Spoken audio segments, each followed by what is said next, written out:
چینی اور مرچوں سے نظر اتارنا. کیا چینی یا مرچوں سے نظر اتارنا جائز ہے؟ بنت عارف واہ کینٹ سے.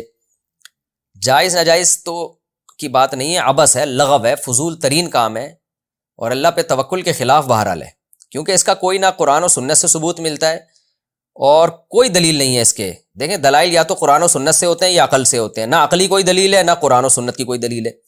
بعض لوگ کہتے ہیں کہ یہ تجربے سے ثابت ہے کہ بچہ رو رہا ہوتا ہے، مرچیں جلاتے ہیں تو بچہ چپ ہو جاتا ہے، اس کا مطلب نظر لگی تھی اور ٹھیک ہو گیا.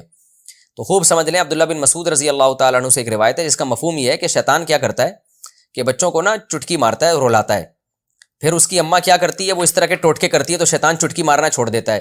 تو ماں سمجھتی ہے میرے ٹوٹکے سے ایسا ہوا ہے، تو ماں کا اس ٹوٹکے پہ اور زیادہ یقین آ جاتا ہے، حالانکہ وہ ٹوٹکے کی وجہ سے نہیں ہوا ہوتا، وہ اس لیے ہوا ہوتا ہے کہ شیطان جب آپ ٹوٹکا کرتے ہیں بچے کو تنگ کرنا چھوڑ دیتا ہے تاکہ آپ کا ٹوٹکے پہ یقین آئے. تو بار بار شیطان کرے گا، بار بار آپ ساری زندگی مرچیں ہی جلاتے رہو گے بیٹھ کے. تو اس کا حل یہ ہے کہ بچہ رو رہا ہے تو یہ ٹوٹکے نہ کریں، آپ یہ حرکتیں اوٹ پٹانگ نہ کریں. مرچوں کا بچے کے رونے سے، انگریزوں کے بچے بھی تو روتے ہیں نا، وہ کیا جلاتے ہیں؟ عربوں سعودی عرب میں بھی تو بچے روتے ہیں، وہ کیا جلاتے ہیں؟ تو یہ انڈیا پاکستان میں ہی کیوں مرچوں کو برباد کر رہے ہیں آپ؟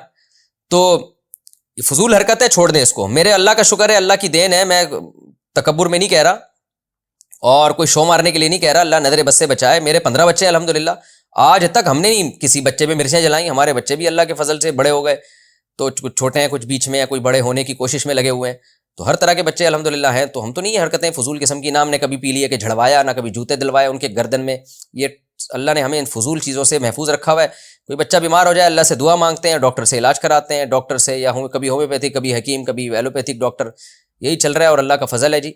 تو اس لیے جو ان ٹوٹکوں میں پڑے گا برباد ہو جائے گا. اور ہم نے دیکھا ہے ہمارے جو ریلیٹیو ٹوٹکوں میں لگے ہوئے ہیں وہ ٹوٹکے ہی ساری زندگی کرتے رہتے ہیں. آج فلانے کی مرچیں جل رہی ہیں تو کل سلبٹے گھوم رہے ہیں، پرسوں فلانا عامل آیا ہوا ان کے گھر میں سونگ سونگ کے جا رہا ہے، پتہ نہیں گند کر کے جا رہا ہے وہ عامل ان کے گھروں میں، اور آج فلانے نے کہہ دیا ان کے گھر میں یہ ہوا ہوا ہے، آج فلانے نے کہہ دیا. ساری زندگی عذابوں میں ہی گزرتی ہے ان کی.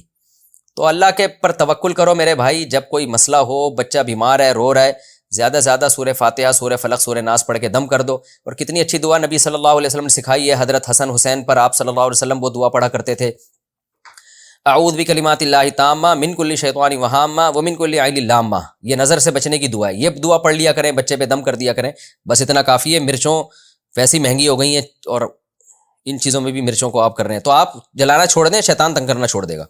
ورنہ شیطان تو آپ کو پتہ ہے وہ آپ سے بڑی چیز ہے، وہ پھر ایسا کرے گا نا آپ کے ساتھ کہ آپ یاد رکھو گے، پھر مرچیں ہی جلاتے رہو گے اور پھر مرچوں سے آگے بڑھائے گا، کہے گا اب کچھ ہو گیا، اب عاملوں کو لے کر آؤ. پھر وہ آئیں گے گھروں میں سونگیں گے آپ کی بنیان اور چڑیاں.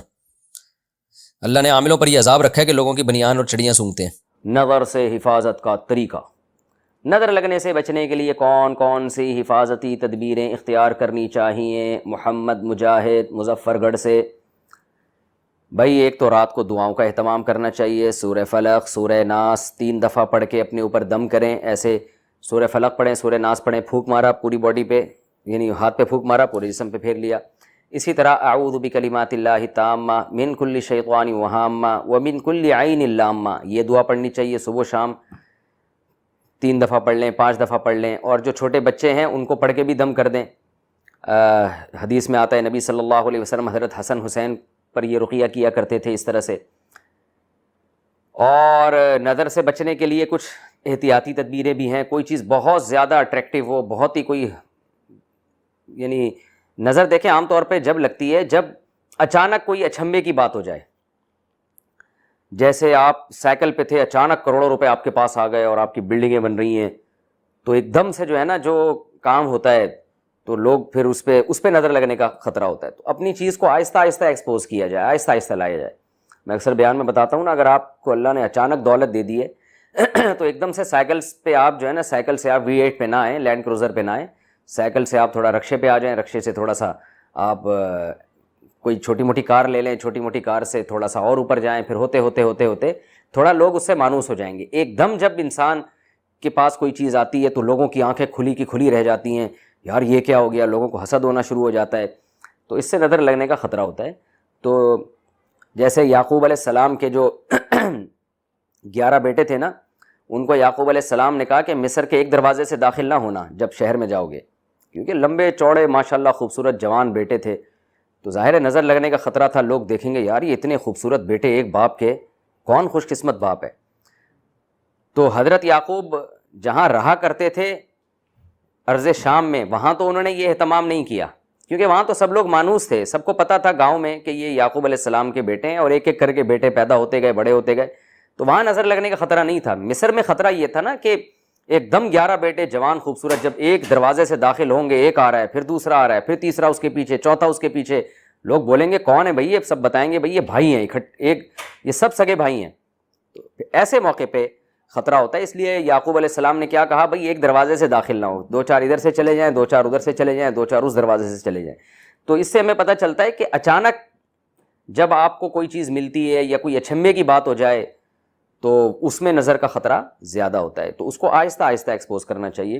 اور سب سے بڑی بات یہ ہے کہ ماشاء اللہ لا حول ولا قوت الا باللہ, اس دعا کا اہتمام کرنا چاہیے. جب بھی کوئی چیز, جب بھی آپ کسی کی تعریف کریں تو بولیں ماشاء اللہ, جو اللہ نے چاہا. یعنی اصل تو قابل تعریف اللہ کی ذات ہے. کوئی بچہ بہت خوبصورت ہے تو بھئی اللہ کی تعریف کریں, ماشاء اللہ کہنا چاہیے. کوئی گاڑی بہت اچھی دیکھیں, تو یہ کچھ احادیث میں طریقے ہیں نظر سے بچنے کے. باقی اس بارے میں وہمی بننا جائز نہیں ہے. آج کل تو لوگوں نے رکشوں کے پیچھے کالے چپل لٹکائے ہوئے ہیں کہ نظر نہ لگ جائے.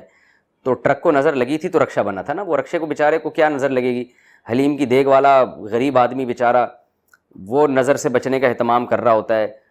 ٹھیک ہے, اس کے لیے تو یہی بہت بڑا بزنس ہے, لیکن عام لوگوں کی نظر میں تو یہ بہت بڑا بزنس نہیں ہوتا نا. اس نے بھی جوتے لٹکائے ہوئے ہوتے ہیں عجیب سے. تو خام میں یہ وہم کی بات ہے. تو دعاؤں کا اہتمام کر لیں صبح شام, کافی ہے. اور کوئی بہت ہی زیادہ کوئی ایک چیز نمایاں ہونے والی ہو تو اس میں تھوڑا اہتمام کر لیا جائے.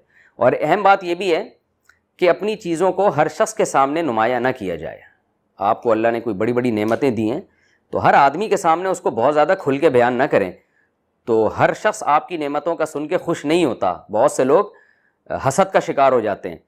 تو ہر آدمی کا ظرف اتنا بڑا نہیں ہوتا کہ آپ اس کے سامنے اپنی نعمتیں کھل کے بیان کر رہے ہیں اور وہ دل سے گہرائیوں سے خوش ہو رہا ہے. جیلسی کا شکار ہو جاتے ہیں لوگ, حسد کا شکار ہو جاتے ہیں.